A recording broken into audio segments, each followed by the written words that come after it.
Emang masih ada ya masyarakat yang hidup dengan tradisi yang hampir nggak berubah selama ratusan tahun. Di sebuah lembah terpencil di Pakistan, ada sebuah komunitas kecil yang sampai sekarang masih mempertahankan cara hidup leluhurnya. Bukan cuma karena letaknya yang sulit dijangkau, tapi juga karena tradisi mereka sering membuat dunia bertanya-tanya. Mereka adalah suku Khalas. Jumlah mereka hanya sekitar 4.000 orang. Kecil tapi berhasil menjaga identitas mereka di tengah perubahan zaman. Di balik pegunungan yang mengelilingi lembah itu ada kisah tentang kepercayaan cinta kematian, bahkan misteri penyakit yang sampai hari ini belum berhasil dijelaskan.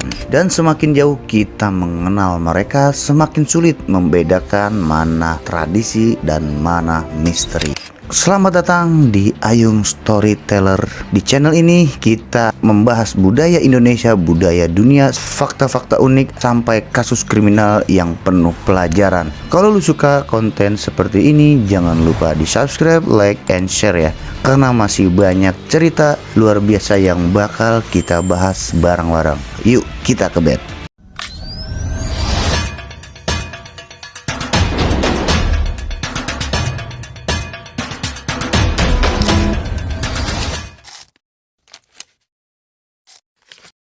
Di tempat seperti ini, sekolah bukan sesuatu yang bisa dinikmati semua orang. Hanya sebagian kecil masyarakat Khalas yang pernah mengenyam pendidikan formal. Tingkat pendidikan perempuan bahkan jauh lebih rendah dibanding laki-laki. Namun yang paling menarik bukan sekolahnya. Di dekat pemukiman mereka berdiri sebuah bangunan kecil bernama Basali. Tempat ini hanya digunakan perempuan saat mengalami menstruasi ataupun melahirkan. Menurut kepercayaan mereka, pada masa itu perempuan dianggap sedang berada dalam kondisi yang tidak suci. Karena itulah mereka harus tinggal sementara di Basali sampai masa tersebut berakhir. Tradisi ini masih dijaga hingga sekarang, meski bagi sebagian orang di luar Khalas dianggap cukup kontroversi.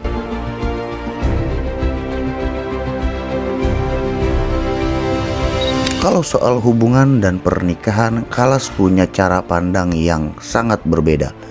Bagi mereka, cinta bukan sesuatu yang boleh dipaksakan. Kalau soal hubungan dan pernikahan, Khalas punya cara pandang yang sangat berbeda. Bagi mereka, cinta bukan sesuatu yang boleh dipaksakan. Bahkan setelah menikah, perempuan tetap memiliki kebebasan menentukan pilihan hidupnya. Kalau suatu saat ia merasa lebih cocok dengan pria lain, ia boleh mengungkapkannya secara terbuka. Tradisi itu paling terlihat saat festival tahunan mereka berlangsung. Di sana perempuan bebas menentukan pasangan yang benar-benar mereka inginkan. Buat sebagian masyarakat modern, aturan ini mungkin terdengar mengejutkan. Tapi bagi Khalas, justru itulah bentuk kejujuran dalam sebuah hubungan.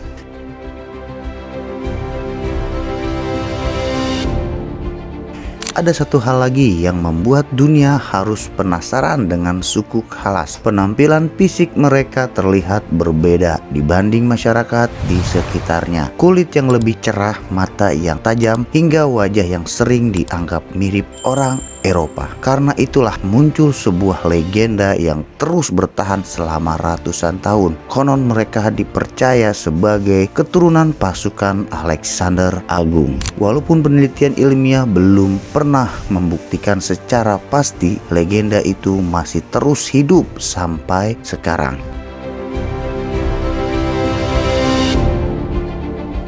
Bagi Khalas, kematian bukanlah akhir dari perjalanan seseorang, justru menjadi bagian penting dari siklus kehidupan. Saat ada anggota keluarga meninggal, suasananya tidak selalu penuh tangisan. Musik, tabuhan, drum, dan seluruh masyarakat akan berkumpul mengiringi proses perpisahan. Pada masa lalu, peti jenazah bahkan tidak dikuburkan di dalam tanah, melainkan diletakkan di atas permukaan agar roh tetap dekat dengan alam dan para leluhur. Tradisi yang bagi sebagian orang terasa aneh tetapi memiliki makna yang sangat dalam bagi masyarakat Khalas.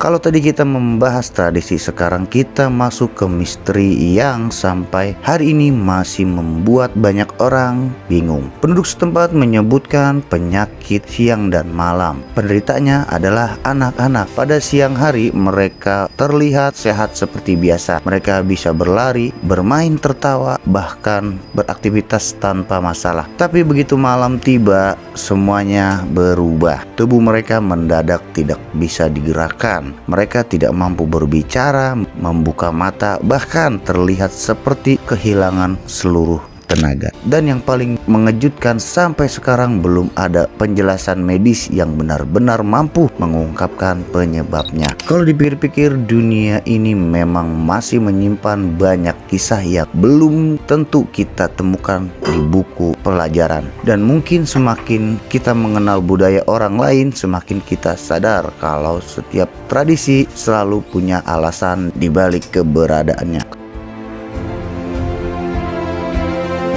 Kalau konten seperti ini menurut kalian layak untuk terus dibahas, berarti kita sejalan. Masih banyak cerita berbagai penjuru dunia yang bakal kita jelajahi bareng di video berikutnya. Coba tulis di kolom komentar, tradisi atau negara mana menurut kalian paling menarik untuk kita kupas selanjutnya. Sampai ketemu di perjalanan berikutnya. Thank you for watching.